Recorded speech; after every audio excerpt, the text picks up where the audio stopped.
The old-timers used to say Blackstone Penitentiary had ghosts. I'd always laughed it off as prison folklore, the kind of stories guards tell rookies to mess with them. But now, as I stand at the entrance to cell block C, my flashlight beam cutting through the darkness, I'm not so sure anymore. My name is Mike Callahan. I've been a corrections officer at Blackstone for 15 years. I've seen riots, suicide attempts, and more fights than I can count, but nothing in my experience prepared me for what's been happening in cell block C. It started about a month ago. Just little things at first, lights flickering, cold spots in the middle of summer, the feeling of being watched when no one was around. We called in the electricians, checked the air conditioning, did a thorough sweep for any inmates trying to pull something. Everything checked out normal. But it kept getting worse. The night shift started reporting strange noises, whispers mostly, sometimes what sounded like muffled screams. Always from empty cells, always in cell block C. Most of the other guards refuse to work this block now. Can't say I blame them, but someone has to do it, and tonight, that someone is me.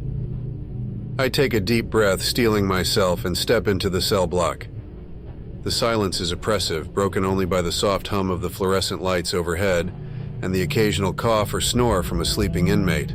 Cell block C houses our long-term residents, lifers mostly, with a few death row inmates waiting on appeals. I begin my rounds, my footsteps echoing on the concrete floor. Everything seems normal, quiet. Maybe tonight will be uneventful, I think to myself. That's when the whispers start. At first, it's so faint I think I'm imagining it. But as I continue down the row of cells, it grows louder. I can't make out words, just a constant murmur, like a crowd talking in the distance. But there is no crowd. Every inmate I pass is sound asleep in their bunk. I reach the end of the row and turn, shining my flashlight back the way I came. The beam flickers, and for a split second, I swear I see something, a shape, a shadow, something that shouldn't be there. Then the lights go out completely. In the sudden darkness, the whispers grow louder, more insistent. I fumble for my radio, my heart pounding in my chest. Control, this is Callahan in C block. We've got a power outage. Over. Static is my only reply. And then, clear as day, I hear a voice. Not a whisper this time, but a full, rich baritone speaking directly into my ear. Michael Callahan, it says, we've been waiting for you. I spin around, my flashlight beam cutting through the darkness, but there's no one there, just empty air and locked cells. The emergency lights kick in, bathing the cell block in an eerie red glow. The whispers fade away, leaving only the sound of my own ragged breathing. What the hell just happened? I don't sleep well that night. The voice haunts my dreams, calling my name over and over. When I wake up, I'm drenched in sweat, my sheets tangled around me like restraints. I consider calling in sick, but I know I can't. Whatever's happening in cell block C, I need to face it. I need answers. At roll call, I pull aside Johnson, one of the older guards who's been at Blackstone even longer than me. Hey Johnson, I say, trying to keep my voice casual. What do you know about the history of C block? Johnson's eyebrows shoot up. Why do you ask? I shrug, aiming for nonchalance. Just curious. Heard some stories, you know. Johnson looks around, then leans in close. Look, Callahan, some things are better left alone. But if you really want to know, talk to old Pete in the archives. He knows all the dark secrets of this place. I nod my thanks and head down to the basement where the prison archives are kept. Old Pete is there, as always, surrounded by dusty files and ancient ledgers. Officer Callahan, he wheezes as I enter. What brings you to my humble domain? I cut right to the chase. I need to know about cell block C, its history, any incidents that might have happened there. Pete's roomy eyes narrow. Cell block C, eh? That's a dark chapter in Blackstone's history, that is. You sure you want to know? I nod firmly. Pete sighs, then pulls out a thick leather-bound book. Cell block C was where they used to do the executions, back before they moved to lethal injection. Hangings, mostly. But there was the electric chair, too, for a time. He flips through the pages, his gnarled finger tracing names and dates. Over 100 men met their end there between 1920 and 1985. Some went quiet, some went screaming. But there was one that was different. I lean in closer. Different how? His name was Samuel Blackwood, convicted of killing 6 people in some kind of occult ritual. They say when he was on the gallows, he didn't beg for mercy. He laughed, and he swore that death wouldn't stop him, that he'd be back to finish what he started. A chill runs down my spine. When was this?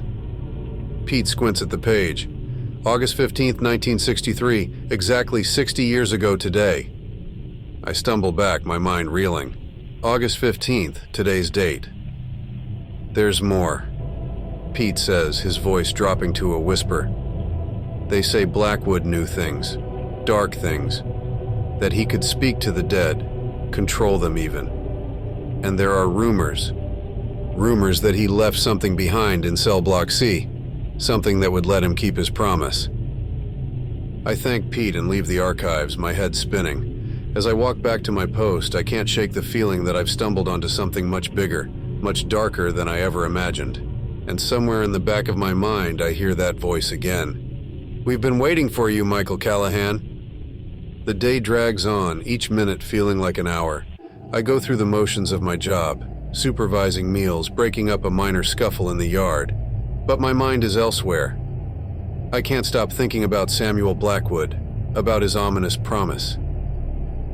As night falls, I find myself once again standing at the entrance to cell block C. The air feels different tonight, heavier, charged with an energy I can't explain. I start my rounds, every sense on high alert. The cell block is quiet, but it's not a peaceful quiet. It's the quiet of a held breath, of something waiting to happen. I'm halfway down the row when the whispers start. They're louder tonight, more distinct. I strain my ears, trying to make out words. Time has come. The circle must be completed. Callahan. I spin around, my heart pounding. Who's there? I call out, my voice echoing in the empty corridor. Silence. Then one by one, the cell doors begin to open. I reach for my radio, but before I can call for backup, an invisible force knocks it from my hand. It skitters across the floor, disappearing into the shadows. The inmates are still in their beds, seemingly asleep. But something is emerging from each cell. Hazy, translucent forms that coalesce into human shapes. Ghosts. There's no other word for them. They fill the corridor, their spectral forms glowing faintly in the dim light. Men in old-fashioned prison uniforms, some with ropes around their necks, others with burn marks on their skin. And at the center of it all, a tall figure in a suit that might have been fashionable in the 1960s, Samuel Blackwood. He smiles at me, and it's the most terrifying thing I've ever seen. Michael Callahan, he says, and it's the voice from last night. We've been waiting a long time for this moment. I back away, my back hitting the wall. What do you want? Blackwood's smile widens. Why, to finish what I started, of course, and you, my friend, are going to help me do it. The other ghosts move closer, forming a circle around me. I can feel their cold presence, hear their whispered voices growing louder. I don't understand, I manage to say. Blackwood reaches out a spectral hand. You will. You're the key, Michael, the final piece of the puzzle. With your help, we'll break the barriers between the world of the living and the dead. And then the real fun begins. As his hand touches my chest, a jolt of icy energy courses through me. I try to scream, but no sound comes out. The world goes dark, and I feel myself falling into an abyss of whispers and shadows. I wake up in the prison infirmary, the harsh fluorescent lights burning my eyes. Dr. Patel, the night shift physician, is leaning over me, concern etched on his face. Officer Callahan, can you hear me? I try to speak, but my throat feels raw. I manage a weak nod. You gave us quite a scare, Dr. Patel says. Officer Johnson found you unconscious in cell block C. Do you remember what happened? The memories come flooding back. The ghosts, Blackwood, the cold touch that felt like it was sucking the life out of me. But I can't tell them that. They'd think I was crazy. I'm not sure, I croak. Must have slipped and hit my head. Dr. Patel doesn't look convinced, but he nods. Well, you seem to be okay physically, but I want to keep you here for observation, just to be safe. I spend the rest of the night in the infirmary, unable to sleep. Every time I close my eyes, I see Blackwood's face, hear his chilling words. "You're the key, Michael." What did he mean? And why me? As dawn breaks, I check myself out of the infirmary against Dr. Patel's advice. I need answers, and I know I won't find them lying in a hospital bed. I head straight for the archives. Old Pete is there as always, but he looks up in surprise when I enter. "Officer Callahan, heard you had a bit of an accident last night." I wave off his concern. "I'm fine, Pete. I need to know more about Samuel Blackwood. Everything you've got." Pete's eyes narrow. "You saw something, didn't you? In C Block?" I hesitate, then nod. No point in lying to Pete. He's seen too much in his years here to be easily fooled. Pete sighs heavily. "I was afraid of this. Sit down, son. This is going to take a while." Over the next hour, Pete tells me a story that chills me to the bone. Samuel Blackwood wasn't just a murderer. He was a practitioner of dark magic, obsessed with breaking down the barriers between life and death. The murders he was convicted of, they weren't random, Pete explains. They were part of a ritual. Blackwood believed that by sacrificing 6 souls, he could create a doorway of sorts, a way for the dead to return to our world. But he was caught before he could complete the ritual, I say, beginning to understand. Pete nods. Exactly. He had killed 5 when they finally caught him. The 6th sacrifice was never made. A cold feeling settles in my stomach. And now he wants to finish it. But why me? Why am I the key? Pete pulls out an old photograph, yellowed with age. It shows a group of prison guards from the 1960s. He points to one of them, a young man with a familiar face. "That's my grandfather," I say, recognizing him from old family photos. "Michael Callahan Sr., Pete confirms. He was one of the guards on duty the night Blackwood was executed, and he was the one who pulled the lever that opened the trapdoor on the gallows." The pieces start to fall into place. "So Blackwood wants revenge, is that it?" Pete shakes his head. "It's more than that. In his twisted logic, Blackwood sees your grandfather as the one who interrupted his ritual. And now, he believes that using you, the grandson of the man who killed him, as the final sacrifice will make his ritual even more powerful." I sit back, my mind reeling. It's insane, all of it. But after what I saw last night, I can't dismiss it. "What do I do, Pete? How do I stop this?" Pete reaches into his desk drawer and pulls out a small leather-bound book. "This was your grandfather's journal. He wrote down everything he knew about Blackwood, including some protective measures against his magic. It's not much, but it might help." I take the journal, feeling its weight in my hands. "Thank you, Pete, for everything." As I turn to leave, Pete calls out, "Be careful, Callahan. Blackwood's had 60 years to plan this. He won't give up easily." I nod grimly. Neither will I. I spend the day poring over my grandfather's journal, trying to make sense of his notes on protective symbols and incantations. It all seems so far-fetched, like something out of a bad horror movie. But after what I've seen, I'm willing to try anything. As night falls, I prepare to return to Cell Block C. I've drawn some of the protective symbols on my skin with a marker, feeling slightly ridiculous but also desperate for any edge I can get. Johnson catches me as I'm about to start my shift. "Callahan, you sure you're up for this? After last night?" I force a smile. "I'm fine, Johnson, just a little bump on the head. Nothing to worry about." He doesn't look convinced, but he lets me go. As I walk towards Cell Block C, I can feel the weight of his concerned gaze on my back. The cell block is quiet when I enter, but I can feel the tension in the air. The inmates seem restless, tossing and turning in their bunks. I begin my rounds, every sense on high alert. For the first hour, nothing happens. Then, as the clock strikes midnight, the temperature plummets. My breath comes out in visible puffs, and I can see frost forming on the cell bars. The whispers start louder than ever before, and then, one by one, the ghosts appear. They form a circle around me, just like last night. But this time, I'm ready. I pull out my grandfather's journal and begin to recite one of the incantations. By the light of the living, by the power of the just, I command you to depart. The ghosts waver, their forms becoming less distinct. For a moment, I think it's working. Then Blackwood appears and everything goes to hell.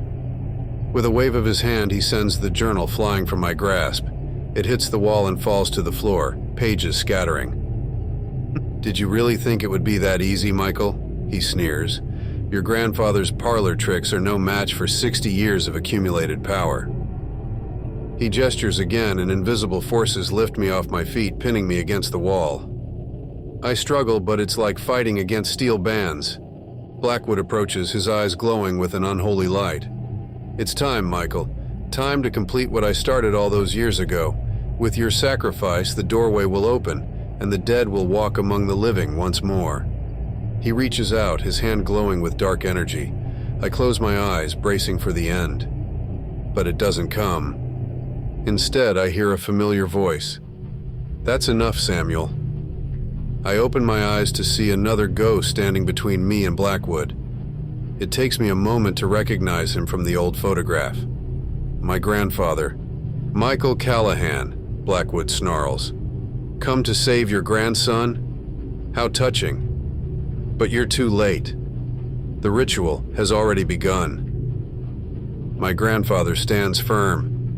"It's over, Samuel. It was over 60 years ago, and it's over now. Let it go."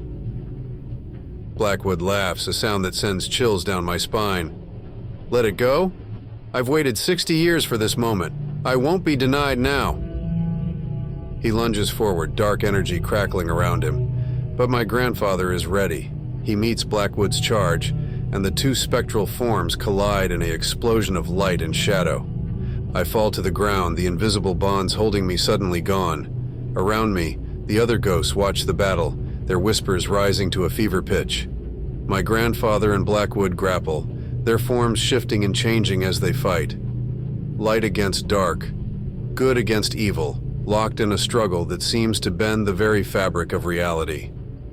I scramble for my grandfather's journal, flipping through the pages frantically. There has to be something here, some way to help, to end this once and for all. My eyes land on a page near the back, one I hadn't noticed before. The writing is different here, not my grandfather's neat script, but something hurried, almost desperate. "In case of failure," it reads, "the final safeguard, a last resort." What follows is an incantation, longer and more complex than the others. A warning accompanies it. "Use only in direst need. The cost is high." I look up at the battle raging before me. My grandfather is holding his own, but Blackwood's power is immense. The air crackles with supernatural energy, and I can feel the veil between worlds thinning. This is direst need if ever there was one. Taking a deep breath, I begin to recite the incantation. The words feel strange on my tongue, ancient and powerful.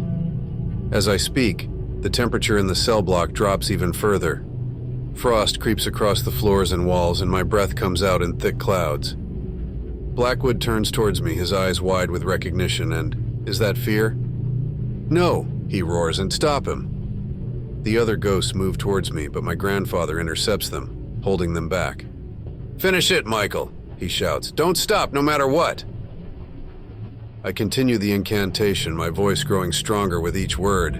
The journal in my hands begins to glow, first faintly, then with increasing brightness.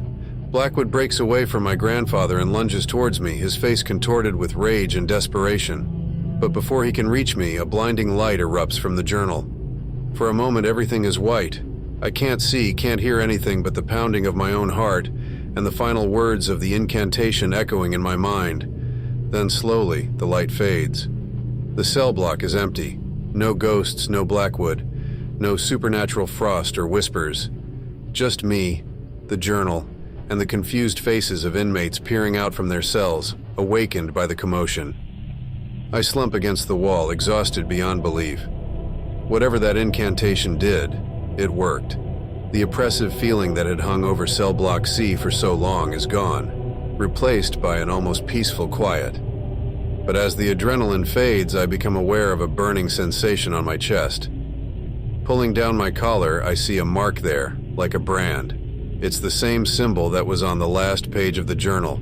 The cost, I realize, this is what the warning meant. Before I can contemplate this further, I hear footsteps approaching. Johnson rounds the corner, his face a mix of concern and confusion. Callahan? What the hell happened here? We got reports of lights and noises? I look up at him, then around at the now ordinary cell block. How can I possibly explain what just occurred? It's over, Johnson, I say finally. It's all over. He gives me a long look, then nods slowly. All right, but the warden's gonna want a full report. You up for that? I nod, pulling myself to my feet. As we walk out of cell block C, I can't help but look back. For a moment, just a moment, I think I see my grandfather standing there, a proud smile on his face. Then he's gone, fading away like mist in the morning sun. The next few days are a blur of debriefings and questions. I tell them a sanitized version of events, a power malfunction, some unexplained phenomena that have now ceased. They don't believe me, not entirely, but they have no evidence to contradict my story. The mark on my chest remains a constant reminder of what transpired. Sometimes it aches, especially at night, and sometimes, in my dreams, I hear whispers, not the malevolent ones from before, but softer, almost comforting. My grandfather's voice telling me that I did well, that the barrier between worlds is secure once more. I stay on at Blackstone. Someone needs to keep watch just in case. The other guards still avoid cell block C when they can, but I volunteer for every shift there. It's quiet now, peaceful even. But I keep my grandfather's journal close and I stay alert, because I know now that there are things in this world, and beyond it, that defy explanation. Things that most people will never see or understand. And sometimes, in the deepest part of the night when the old prison creaks and settles, I stand in cell block C and whisper a quiet thank you to my grandfather, and to all those who came before, who stood guard against the darkness, because I know now that's what I am, a guard not just of prisoners, but of the very boundaries of our world. It's a heavy responsibility, but one I bear willingly. After all, someone has to keep the ghosts at bay. Years have passed since that fateful night in cell block C. Blackstone Penitentiary has changed, modernized in some ways, but still carrying the weight of its history. I've changed too. The dark hair at my temples has turned gray and the lines on my face have deepened. But the mark on my chest remains, a constant reminder of the night I faced the impossible. I'm the senior guard now, respected and a little feared by the younger officers. They've heard rumors, of course. In a place like this, stories have a way of growing, twisting into legend. Some of them are even true. Tonight, as I make my final rounds before retirement, I find myself once again in cell block C. It's quiet, as it has been since that night. But there's a feeling in the air, a sense of anticipation. As I reach the end of the corridor, I see him, my grandfather, looking just as he did in that old photograph. He smiles at me, and for a moment I'm transported back to that night, to the battle that saved not just Blackstone, but perhaps the world. "You've done well, Michael," he says, his voice echoing softly in the empty cell block. "Is it over?" I ask. "Truly over?" He shakes his head slowly. "It's never truly over. There will always be those who seek to breach the barriers, to unleash forces they don't understand. But for now, this place is safe, thanks to you." I nod, feeling the weight of his words. "And after I'm gone?" "Another will take your place," he says. "The watch is eternal, passed down through generations. Just as I passed it to you, so too will you pass it on." As if on cue, I hear footsteps approaching. A young guard, Jenkins I think his name is, rounds the corner. He stops short when he sees me. "Sorry, sir," he stammers. "I didn't know you were down here." I look back to where my grandfather was standing, but he's gone. Turning back to Jenkins, I see something in his eyes, a spark of curiosity, of awareness. The same spark I must have had all those years ago. "It's all right, Jenkins," I say. "In fact, I'm glad you're here. There's something I need to show you." And as I lead him down the corridor, I can feel the weight of my grandfather's journal in my pocket. It's time, I realize. Time to pass on the watch, to share the burden and the responsibility. Because the ghosts may be quiet for now, but they're never truly gone.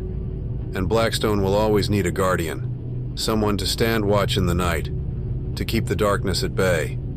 As I begin to tell Jenkins the true history of Cell Block C, I see understanding dawn in his eyes. And I know that even as I leave Blackstone, a part of me will always remain here, standing guard alongside all those who came before and all those yet to come. The watch continues. The ghosts are held at bay. And in the heart of Blackstone Penitentiary, in the quiet corridors of Cell Block C, the eternal vigil goes on.